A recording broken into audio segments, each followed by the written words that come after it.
ఆత్మల ప్రయాణం journey of souls అనే ఈ పుస్తకాన్ని ఆంగ్లంలో రచించినది డాక్టర్ మైకేల్ న్యూటన్. దీనిని తెలుగులోకి అనువదించినది డివైన్ బ్లిస్ పబ్లికేషన్స్. ఈ 57వ భాగంలో 14వ అధ్యాయమైన మరో జన్మకు సన్నాహం కంటిన్యూ చేద్దాం. డాక్టర్, నువ్వు మెలెండా భూలోకానికి వచ్చినప్పుడు చిన్నప్పుడే మీరిద్దరూ ఒకే చోట దగ్గరగా ఉండేవారా? సబ్జెక్ట్: లేదు, నేను అయోవాలో ఉండేవాడిని, ఆమె కాలిఫోర్నియాలో ఉండేది. ఎక్కడో ఆలోచిస్తూ: అయోవాలో నాకు తెలిసింది క్లేర్. డాక్టర్: నీకు క్లేర్ మీద శృంగారపరమైన ఆసక్తి ఉండేదా? సబ్జెక్ట్: అవును, ఉండేది.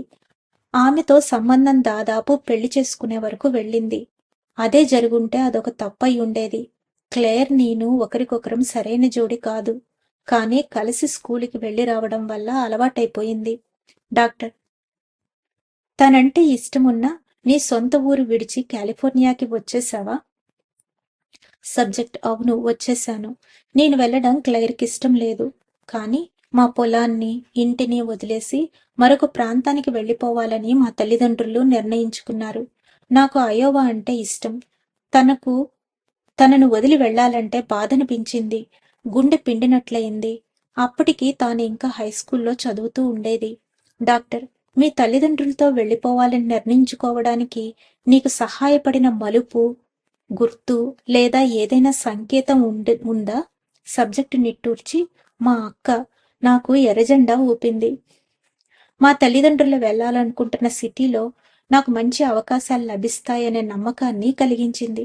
డాక్టర్: ఆత్మల ప్రపంచంలో నీకు మీ అక్క కనిపించిందా? సబ్జెక్ట్: కనిపించింది. ఆమె నా క్లస్టర్ గ్రూప్లోనే ఉంది. డాక్టర్: నీ సోల్మేట్లో క్లైర్ కూడా ఒకటా? సబ్జెక్ట్ కాసేపాగి: ఒక స్నేహితురాలు, కేవలం ఒక స్నేహితురాలు, అంతే. డాక్టర్: క్లైర్ను వదిలి వెళ్ళిపోవడం నీకు బాధగా అనిపించిందా? సబ్జెక్ట్: అవును, ఆమె నాకంటే ఎక్కువ బాధపడింది. హైస్కూల్లోనే మేమిద్దరమూ ఆకర్షితులమయ్యాం. ఈ ఆకర్షణకు మానసిక సంబంధం ఏమీ లేదు. భూలోకంలో ఎవరితో ఏం చేయాలో తెలుసుకోవడం చాలా కష్టం. సెక్స్ ఒక పెద్ద ఉచ్చు. మాకు ఒకరంటే ఒకరికి బోరు కొట్టుండేది. డాక్టర్: మెలిండాపై ఉన్న ఆకర్షణకి క్లైర్ పైన ఉన్న ఆకర్షణకి మధ్య తేడా ఏదైనా ఉందా? సబ్జెక్ట్ కాసేపు ఆగి: మెలిండా నేను కలిసి డాన్స్ చేస్తున్నప్పుడు ఆమె శరీరం ఆకర్షణ చాలా బలంగా ఉండేది. నేను కూడా ఆమెకు నచ్చుంటాననుకుంటాను. అంతేకాదు, మేమిద్దరము ఇంకేదో బలమైన అనుభూతి చెందాము. డాక్టర్: భూలోకానికి వచ్చిన తరువాత మీరిద్దరూ ఒకరినొకరు ఆకర్షించుకోవాలనే ఉద్దేశంతో ఆత్మల ప్రపంచంలోనే కావాలని ఆడామగ శరీరాలను ఎంచుకున్నారా? సబ్జెక్ట్ తలూపుతూ: కొంతవరకు అది నిజమే, కానీ భూలోకంలో ఎందుకు ఆకర్షితులమయ్యామంటే మేము ఎలా కనిపించవలసి ఉందో అనే జ్ఞాపకం మా మనసుల్లో నిక్షిప్తమై ఉంది కాబట్టి. డాక్టర్: డాన్స్ చేసే సమయం వచ్చినప్పుడు నీ మనసులో ఏమనిపించింది? సబ్జెక్ట్: అదంతా నాకిప్పుడు స్పష్టంగా కనిపిస్తుంది. ఆ రోజు రాత్రి నాకు మెలిండాకు డాన్స్ చేయడంలో మాకు ట్యూటర్ సహాయం చేస్తున్నాడు. ఎప్పుడూ లేనిది ఆ రోజు నాకు డాన్స్కు వెళ్ళాలనిపించింది. అసలు డాన్స్ అంటే నాకు అసహ్యం. నా డాన్స్ చాలా వికారంగా ఉంటుంది. ఆ సిటీలో అయినప్పటికీ నాకెవ్వరూ తెలియదు, కానీ చాలా విచిత్రంగా నేనక్కడికి వెళ్ళాను. డాక్టర్: ఆత్మల ప్రపంచంలో ప్రెప్ క్లాస్లో మీరిద్దరూ కలిసి ఈ డాన్స్ సన్నివేశాన్ని ప్లాన్ చేశారా? సబ్జెక్ట్: అవును. అప్పుడు దాని గురించి మాకు తెలుసు. డాన్స్లో ఆమెను చూసినప్పుడు నాకు సాధారణంగా డాన్స్ అంటే ఉండే భయాలన్నీ ఒక్కసారిగా పోయాయి. నా స్వభావానికి విరుద్ధంగా ప్రవర్తించాను. ఆమెతో డాన్స్ చేస్తున్న వ్యక్తిని పక్కకు రమ్మని అడిగి నేను డాన్స్ చేశాను. నేను మొదటిసారి ఆమెను పట్టుకున్నప్పుడు నా కాళ్ళు రబ్బర్లా అయిపోయాయి. డాక్టర్: ఆ క్షణంలో మీరిద్దరికీ ఇంకా ఏమనిపించింది? సబ్జెక్ట్: మేమింకేదో లోకంలో ఉన్నట్లు, అది బాగా పరిచయమున్న ప్రదేశంలా అనిపించింది. ఆ డాన్స్లో ఏదో అద్భుతం జరగబోతున్నట్లు, ముఖ్యమైనది ఏదో వ్యక్తమవుతున్నట్లు, ఏదో గైడెన్స్, మేము కలవాలన్న సంకల్పం, అది ఎంతో పారవస్యంగా అనిపించింది. డాక్టర్: అలాంటప్పుడు క్లేర్ నీ జీవితంలో ఎందుకు ఉండింది? సబ్జెక్ట్: పొలంలోనే ఉండిపోయేటట్లు నన్ను ప్రలోభ పెట్టడానికి, ఇంకొక రకమైన జీవితం అనే అడ్డంకిని దాటుకుని వెళ్ళడానికి. నేను వెళ్ళిపోయిన తర్వాత క్లేర్కి తగ్గ వ్యక్తి దొరికాడు. డాక్టర్: నువ్వు క్లైర్ అంత బాధపడ్డం ఇష్టం లేక మీ అక్క చూపిన ఎర్రజెండాను పట్టించుకోకపోయి ఉంటుంటే నీ జీవితం భయానకంగా ఉండేదా? సబ్జెక్ట్: అలా ఉండేది కాదు గాని ఏమంత బాగుండేది మాత్రం కాదు. మేము ముందుగానే ఒక ప్రధాన జీవన విధానాన్ని ఎంచుకుంటాము. కానీ వేరే దారులు కూడా ఎప్పుడూ ఉంటాయి. అటువంటి వాటి నుండి కూడా నేర్చుకుంటాము. డాక్టర్: నీ జీవితాల్లో ఎప్పుడైనా తప్పులు చేశావా? జన్మని ఎంచుకునే ప్రదేశంలో లేక ప్రెప్ క్లాస్‌లో నువ్వు చూసిన వివరాలు తగినంతగా లోతుగా నాటుకోనందువల్ల నువ్వేమైనా తప్పుడు నిర్ణయాలు తీసుకున్నావా? అంటే సరిగా ఆలోచించకుండా మరో సిటీకి వెళ్ళిపోవడం, కలవాల్సిన వ్యక్తిని కలవకుండా, జీవితమనే రోడ్డు మీద ఉండే గుర్తులను సరిగ్గా గమనించకుండా తప్పులు ఏమైనా చేశావా? సబ్జెక్టు చాలా సేపాగి, సంకేతాలు ఉన్నాయి. కానీ ఒక్కొక్కసారి నా ఇష్టాన్ని నేనే కాదనుకుంటాను. అతిగా ఆలోచించి విశ్లేషించడం వల్ల నా జీవిత దిశలను నేనే మార్చేసిన సందర్భాలు నా జీవితాల్లో ఉన్నాయి. లేదా అవే కారణాల వల్ల నేను ఏమీ చేయకుండా ఉండిపోతాను. డాక్టర్: అంటే ఆత్మల ప్రపంచంలో నిర్ణయించుకున్న దానికి వ్యతిరేకంగా కూడా చేయడానికి ఆస్కారం ఉంటుందా? సబ్జెక్ట్: ఉంటుంది. కానీ అవి అంత బాగా పనిచేయకపోవచ్చు. కానీ ఎర్రజెండాలను పట్టించుకోకుండా పక్కన పెట్టేసే హక్కు మనకుంటుంది. డాక్టర్: సరే, గుర్తించే ప్రదేశం గురించి నువ్వు చెప్పిన విషయాలు సంతోషాన్నిచ్చాయి. ఆ తర్వాత భౌతిక జీవితంలో ఈ క్లాస్ వల్ల నీకేదైనా మేలు జరిగిందా అని అనిపిస్తోంది. సబ్జెక్ట్: ఎక్కడి నుండో మాట్లాడుతూ అవును, మేలు కలిగింది. జీవితంలో ఒక్కొక్కసారి ఏం మలుపు తీసుకోవాలో తెలియక తికమక పడుతున్నప్పుడు ఇంతవరకు ఎలా ఉన్నానో, ఇక మీదట ఎలా ఉండాలి, ఎటు వెళ్ళాలి అనే దాంతో పోల్చుకొని ఊహించుకుంటే నేనేం చేయాలో నాకు తెలిసిపోతుంది. జీవితంలో నాకున్న అనుభవంతో ఆత్మల ప్రపంచంలో గుర్తించడానికి మనకిచ్చే ఈ సంకేతాల గురించి మాట్లాడగలను. నాకు కాబోయే భార్యను గుర్తించడానికి నాకు అలాంటి 3 గుర్తులు ఇవ్వబడ్డాయి. నేను యుక్త వయసులో ఉన్నప్పుడు ఒకసారి లుక్ మ్యాగజైన్ పేజీలు తిరగేస్తున్నాను. దాంట్లో హామిల్టన్ రిస్ట్ వాచీల అడ్వర్టైజ్మెంట్ ఒకటి కనిపించింది. అందులో దట్టమైన జుట్టుతో తెల్లటి బట్టలతో మెరిసిపోతూ ఉన్న అమ్మాయి ఫోటో ఉంది. పెగ్గీకి అనేది ఆ అడ్వర్టైజ్మెంట్ క్యాప్షన్. ఆ అమ్మాయి తన కాబోయే భర్త నుండి ఏదో గిఫ్ట్ తీసుకున్నట్లు ఊహల్లో ఉందా అనిపించేటట్లు ఉంది. అది చూడగానే నాకు ఏదో తెలియని వింత అనుభూతి కలిగింది. ఆ పేరు, ఆ రూపం నేనెప్పుడూ మర్చిపోలేదు. నా 21వ పుట్టినరోజున నాకు చాలా ఇష్టమైన ఆంటీ ఒక ఆమె అటువంటి వాచీనే గిఫ్ట్‌గా ఇచ్చింది. కొన్నేళ్ల తర్వాత ఫీనిక్స్‌లో గ్రాడ్యుయేట్ కాలేజీలో చదువుతున్నప్పుడు ఒకరోజు లాండ్రీలో నా తెల్లటి బట్టలు ఉతుక్కుంటూ ఉన్నప్పుడు హఠాత్తుగా తెల్లని బట్టల్లో కనిపించిన ఆ అమ్మాయిని కలవాల్సిన సమయం ఇదే అని నా మనసులో బలంగా అనిపించింది. అదే నా మొదటి సంకేతం. దాన్ని పట్టించుకోకుండా ఉండాలని ప్రయత్నించినా ఆ అడ్వర్టైజ్మెంట్లో చూసిన అమ్మాయి రూపం నా మిగిలిన అన్ని ఆలోచనలను పక్కకు నెట్టేసింది. నేను నా హామిల్టన్ వాచీ వైపు చూశాను. ఇప్పుడే వెళ్ళు అనే ఏదో ఒక ఆదేశంలా అనిపించింది. పిచ్చి పట్టినట్లు నేను ఆ సిటీలో ఉన్న ఒక పెద్ద హాస్పిటల్‌కు వెళ్ళి ఆ పేరు, ఆ పోలికలు ఉన్న అమ్మాయి ఎవరైనా ఉన్నారా అని అడిగాను. అలాంటి అమ్మాయి ఉందని, అప్పుడే ఆమె డ్యూటీ షిఫ్ట్ అయిపోయి వస్తుందని చెప్పారు. ఆమెను చూడగానే నేను ఎలా అయితే ఊహించుకున్నానో అచ్చం అలాగే ఉండడంతో విపరీతంగా ఆశ్చర్యపోయాను. ఆ మొదటి మా కలయిక ఆశ్చర్యంగా, ఇబ్బందికరంగా అనిపించింది. కానీ వింతగా అప్పుడే మేము లాబీలో కూర్చొని చాలా ఏళ్ల తర్వాత కలిసిన స్నేహితుల్లా ఏకబిగిన 4 గంటల సేపు మాట్లాడుకున్నాము. నిజమే, మా కలయిక అపూర్వం.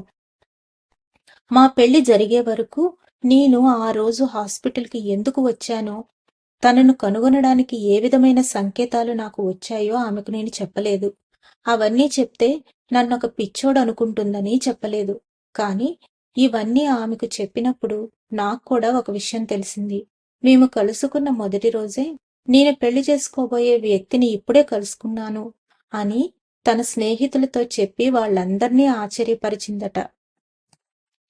కాబట్టి మనకు ఎదురయ్యే అర్థం కాని కొన్ని సంఘటనల గురించి ఎక్కువగా ఆలోచించవద్దని నా సలహా. మనం తీసుకునే కొన్ని మంచి నిర్ణయాలు మన అంతఃప్రేరణ నుండే వస్తాయి. ఆ సమయంలో నీ మనసు చెప్పినట్లే చెయ్యి. నీ జీవితంలో ఒక ప్రత్యేకమైన సంఘటన జరగవలసి వస్తే అది అలా సహజంగానే జరుగుతుంది. ఇంకో జన్మ ఎత్తే ముందు ఆత్మలు చిట్టచివరిగా చేయవలసిన పని మరోసారి పెద్దల కౌన్సిల్ ముందు హాజరవటం. నా సబ్జెక్టులో కొంతమంది మాత్రం వారి 2 జన్మల మధ్య ఒక్కసారే పెద్దల కౌన్సిల్ దగ్గరికి వెళ్లారు. కానీ చాలా మంది చనిపోయిన తరువాత ఒకసారి, మళ్ళీ జన్మించబోయే ముందు ఇంకొకసారి వాళ్ళను కలుస్తారు. ఆత్మల ప్రపంచం ఒక చక్కటి పద్ధతి ప్రకారం అద్భుతంగా రూపొందించబడింది.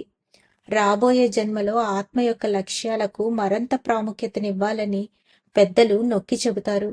వారిని కలిసిన తరువాత తమ స్నేహితుల వద్ద సెలవు తీసుకోవడానికి వెనక్కి వెళతామని కొందరు సబ్జెక్టులు చెప్పారు. అలా కాకుండా పెద్దలను కలవడం అయిపోయిన వెంటనే జన్మించడానికి వెళ్లిపోయానని చెప్పిన ఒక సబ్జెక్టు ఆ సమావేశాన్ని ఈ విధంగా వర్ణించింది. లేలేత తెల్లని వాతావరణం గల ప్రదేశానికి మా గైడు మాగ్రా నన్ను తీసుకుని వెళ్ళింది. ఆ గది మేఘాలతో నిండిపోయినట్లుగా అనిపించింది. ఎప్పట్లాగే నా కోసం 3 కమిటీ సభ్యులు ఎదురు చూస్తూ ఉన్నారు.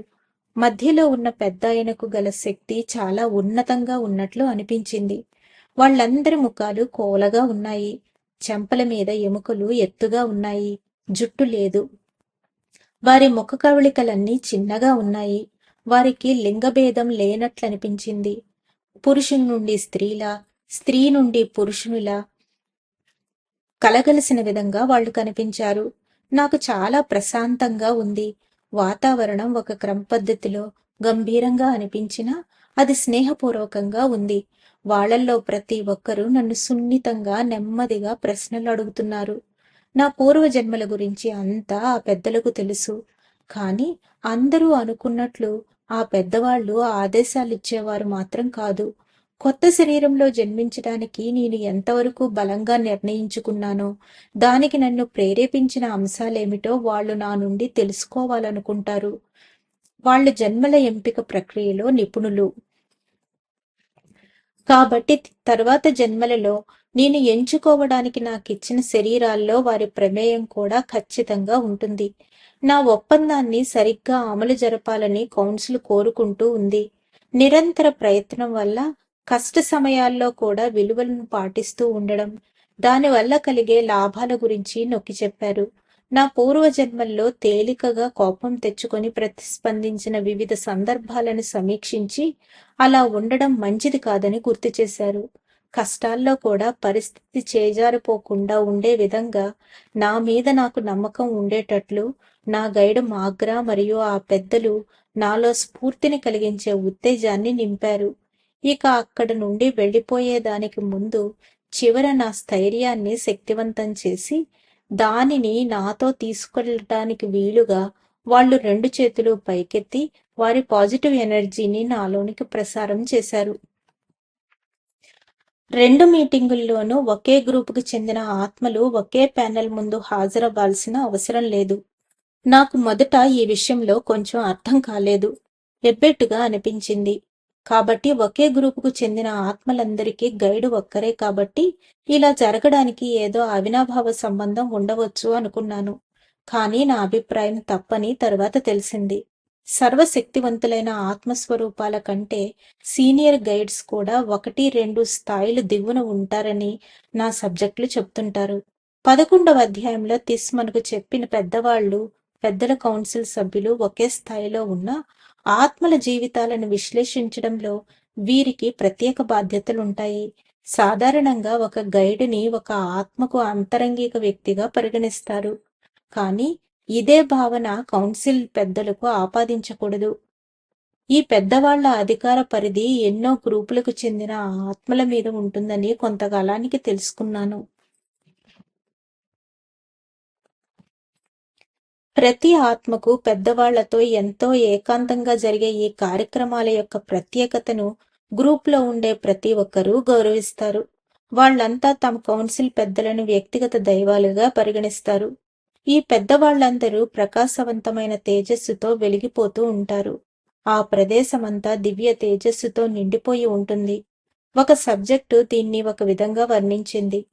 అంత గొప్ప ఆత్మల సమక్షంలోకి మమ్మల్ని తీసుకొని వెళ్ళినప్పుడు సృష్టి మూలం గురించి మాకున్న మనోభావాలు సరి అయినవే అని అనిపిస్తుంది. ధన్యవాదాలు మాస్టర్స్. ఈ రోజుతో 14వ అధ్యాయమైన మరో జన్మకు సన్నాహం పూర్తయింది. రేపటి నుంచి 58వ భాగము 15వ అధ్యాయమైన పునర్జన్మ గురించి తెలుసుకుందాం. అంతవరకు సెలవు తీసుకుంటూ పద్మజ.